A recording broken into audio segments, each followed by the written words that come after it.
सन Goku, जो कि eligibility criteria बन चुका है उन एनिमे सीरीज के लिए जो ऐसा बोलते हैं कि उनका मेन कैरेक्टर सबसे ज्यादा पावरफुल है और फिर वो पे ले जाते हैं। लेकिन क्या तुम्हें पता है एनिमे वर्स में कुछ ऐसे मेन प्रोटैगनिस्ट या फिर मेन एंटेगनिस्ट एग्जिस्ट करते हैं जो गोकू को यूं चुटकी बजाते ही डिस्ट्रॉय कर सकते हैं। और इसीलिए मैंने ये वीडियो भी बनाई है। लेकिन मेन वीडियो शुरू करने से पहले मैं डिस्क्लेमर दे देता हूँ, इस वीडियो से मैं ड्रैगन बॉल सीरीज या फिर गोकू को हेट नहीं पहुंचा रहा, क्योंकि तुम सब जानते हो गोकू मेरा फेवरेट कैरेक्टर है। यहाँ तक कि मेरे चैनल पर पॉपुलर वीडियो ड्रैगन बॉल की है और जो मेरे चैनल का अवतार है वो भी गोकू से इंस्पायर करके बनाया गया है। तो तुम ये तो नहीं कह सकते कि मैं गोकू को हेट करता हूँ। इसलिए वीडियो को समझने की कोशिश करना और इस वीडियो को सिर्फ एज अ एंटरटेनमेंट ही देखना। और दूसरी चीज मैं ये कहना चाहता हूँ कि मैं जितने भी कैरेक्टर इस वीडियो में बताऊंगा उनमें से किसी को भी मैंने रैंक नहीं किया। तो कमेंट में ये भी मत कहना कि भाई तूने नंबर 3 वाले कैरेक्टर को नंबर 1 पे क्यों नहीं रखा। और बस इतनी ही करनी थी बातचीत। अब शुरू करते हैं मेन वीडियो को। Number 5, Rimuru Tempest.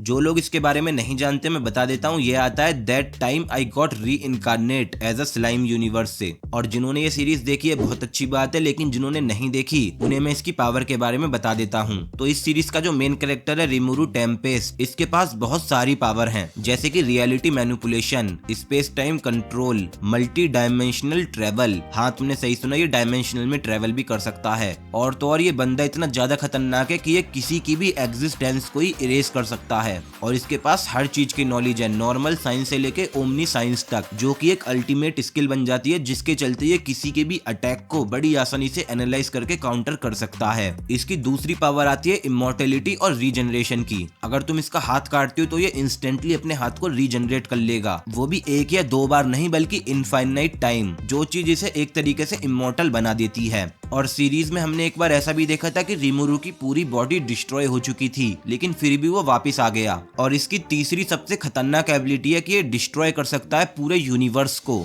तुमने सही सुना, पूरे यूनिवर्स को। और इसकी एग्जिस्टेंस इरेज करने की पावर या फिर रियलिटी मैनिपुलेट करने की पावर इतनी ज्यादा है कि वो गॉड्स को भी टक्कर देती है। और मैं इसकी सारी पावर तो नहीं बताऊंगा, क्योंकि अगर मैं ऐसे करने लगा तो ये वीडियो 15-20 मिनट की बन जाएगी। और ऐसा ही मैं लिस्ट के बाकी कैरेक्टर के साथ करूंगा। मैं सिर्फ इनकी मेन एबिलिटीज बताऊंगा, जिससे हम ये पता कर सकते हैं कि ये बंदा गोकू को हरा सकता है या नहीं। और देखो, इस बंदे की इतनी पावर जानने के बाद तुम्हें अंदाजा लग गया होगा कि ये गोकू को बड़ी आसानी से हरा सकता है। गोकू इसे मास्टर अल्ट्रा इंस्टिंक्ट में जितना चाहे उतना मार ले, ये अपने आप को इनफाइनाइट टाइम रीजनरेट कर सकता है। और इस बंदे के पास space time control, reality manipulation और एग्जिस्टेंस इरेज करने की पावर है, जिससे गोकू नहीं बच सकता। और ये तो बस लिस्ट का पहला कैरेक्टर है, अभी आगे के भी आने बाकी हैं, तो वीडियो में बने रहो। नंबर 4, एनोस वोल्डी-गॉड। बहुत सारे लोग इसके बारे में नहीं जानते, तो मैं बता देता हूँ, ये बंदा है misfit of the demon king academy से, मतलब ये इसकी एनिमे सीरीज का नाम है। और इसके पास भी बहुत सारी पावर है, जैसे कि इसकी ये स्वॉर्ड, जिसे स्वॉर्ड ऑफ डिस्ट्रक्शन भी कहा जाता है। इसे तुम इसका सिग्नेचर वेपन भी कह सकते हो, जो किसी भी चीज को डिस्ट्रॉय कर सकता है। कहने का मतलब ये है कि ये अपनी स्वॉर्ड से रियलिटी को ब्रेक कर सकता है या फिर लॉ ऑफ नेचर को भी काट सकता है। एंड इस बंदे के पास भी इमॉर्टेलिटी एंड रिजरेक्शन की पावर है, और ये सब ऑटोमेटिक सिस्टम पे वर्क करता है। कहने का मतलब ये है, अगर तुम इसे काट दोगे, मार दोगे, तो ये अपने आप ठीक हो जाएगा बिना इसके कुछ करे। और ये बहुत सारे मैजिक का भी यूज कर सकता है, जिससे ये टाइम को मैनिपुलेट कर सकता है, किसी की मेमोरीज को इरेज कर सकता है, और ये रियलिटी भी मैनिपुलेट कर सकता है, जिसके अंदर स्पेस टाइम एंड डायमेंशन आते हैं। और लास्ट में आता है इसका अल्टीमेट डिफेंस। और मैं इसे अल्टीमेट इसलिए बोल रहा हूँ क्योंकि इसके ऊपर तुम कोई सा भी अटैक कर दो, इसका डिफेंस उसे ऑटोमेटिक नलीफाई कर देगा। यहाँ तक कि इसका डिफेंस उस अटैक को रिफ्लेक्ट या फिर एब्जॉर्ब भी कर सकता है, जो कि बहुत किलर एबिलिटी है, क्योंकि गोकू के ये सारे अटैक सिर्फ अपनी इसी एबिलिटी से रोक सकता है। और बाकी तो इसके पास बहुत सारी पावर है जो मैंने तुम्हें बता ही दी, तो ये कहना गलत नहीं होगा कि ये भी गोकू को बड़ी आसानी से हरा सकता है। नंबर 3 पर 2 कैरेक्टर्स आते हैं, और तुम इन दोनों कैरेक्टर को जानते हो, जिसमें पहला नाम है वाईमैन और दूसरा नाम है रियूक। जिन्हें नहीं पता वाईमैन कौन है तो मैं बता देता हूँ, ये डॉक्टर स्टोन एनिमे सीरीज का मेन विलन है। और हमें इसकी कुछ भी पावर नहीं दिखाई गई सिवाय इसके कि इसके पास एक टेक्नोलॉजी है जिससे ये किसी को भी स्टोन में बदल सकता है। जिन्हें नहीं पता उन्हें मैं और अच्छी तरीके से बता देता हूँ, इसके पास एक गैजेट है जिसमें ये बोलेगा 3 सेकंड में 10 किलोमीटर, और ऐसा कहते ही 10 किलोमीटर में जितने भी लोग हैं वो सब 3 सेकंड के अंदर पत्थर में बदल जाएंगे, और फिर तुम उन्हें आसानी से तोड़ सकते हो।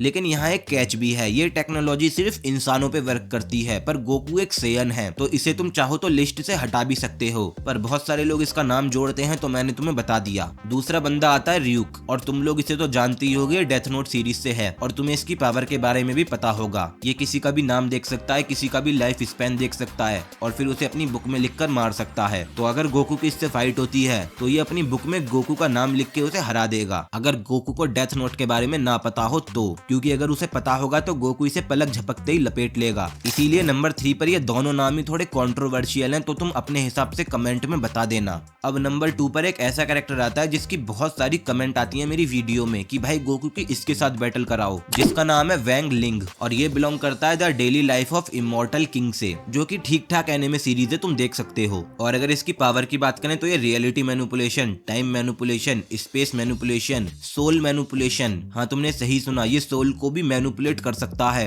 यहाँ तक कि इसके पास इमॉर्टेलिटी एंड इनवर्नेबिलिटी है। और इस एनिमे के सीजन 1 या फिर सीजन 2 की लास्ट में हमें दिखाया जाता है कि इसकी गर्लफ्रेंड मर जाती है, जिसके चलते ये एक और यूनिवर्स क्रिएट कर देता है, बिल्कुल बेन 10 की तरह। और शायद इसके बारे में इतना ही बताना काफी है, लेकिन और बात करें तो इसके पास बहुत सारे मैजिक भी हैं और इसकी पावर अभी सील है, मतलब ये फुल पोटेंशियल पे नहीं है। फुल पोटेंशियल पे आ गया तो ऐसा भी हो सकता है ये पूरे एनिमे वर्स को एक साथ मार दे। तो जो लोग ऐसा कमेंट करते थे कि भाई वैंगलिंग वर्सेस सन गोकू की वीडियो बनाओ, तो मैंने बना दिया, इसके लिए 1-2 मिनट ही काफी है। ये बंदा बहुत ज्यादा खतरनाक है। और नंबर 1 पे जाने से पहले मेरी तुम लोगों से एक रिक्वेस्ट है, अगर तुम्हें वीडियो पसंद आ रही है तो वीडियो को लाइक और चैनल को सब्सक्राइब कर दो। इससे शायद तुम्हारा कुछ ना हो, लेकिन मैं बहुत ज्यादा मोटिवेट हो जाता हूँ। और अगर तुमने लाइक एंड सब्सक्राइब कर दिया तो अब बात करते हैं नंबर 1 की। नंबर 1 योगिरी ताकातो, ये बिलोंग करता है इंस्टेंट डेथ एनिमे सीरीज से। और तुम लोग सोच लो, इस सीरीज का नाम इतना खतरनाक है तो कैरेक्टर कितना खतरनाक होगा। और बिल्कुल सीरीज के नाम की ही तरह कैरेक्टर के पास भी एक एबिलिटी है जिसका नाम है इंस्टेंट डेथ। इसमें होता यह है कि योगिरी के आसपास जो भी थ्रेड्स हैं, मतलब अगर कोई बंदा है और योगिरी उसके बारे में सोचता है कि उसके लिए खतरा बन सकता है, तो वो अपने आप ही मर जाएगा। हाँ तुमने सही सुना, इन दोनों को लड़ने की भी जरूरत नहीं है और योगिरी एक बार भी नहीं सोचेगा कि वो इसे मारे। और फर्क नहीं पड़ता वो कोई इमॉर्टल है, गॉड है या फिर कोई ऐसी एंटिटी जिसपे लाइफ एंड डेथ का कॉन्सेप्ट ही नहीं लगता, लेकिन अगर इसने सोचा तो वो मर जाएगा, बोले तो इरेज हो जाएगा एग्जिस्टेंस से ही।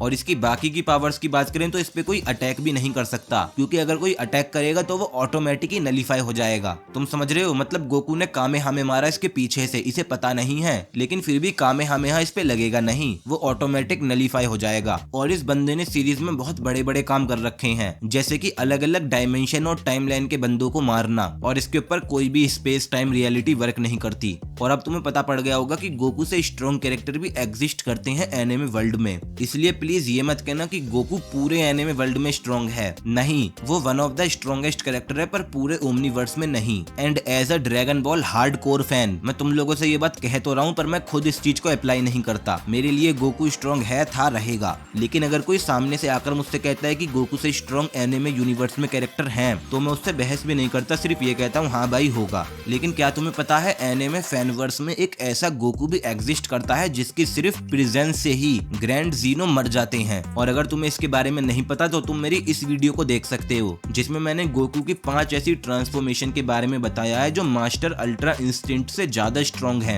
या फिर तुम चाहो तो मेरी ड्रैगन बॉल सुपर 2 की मांगा वीडियोस भी देख सकते हो। तो तुम्हारा जो मन करे वो देखो, मैं तुमसे वहीं मिलता हूँ।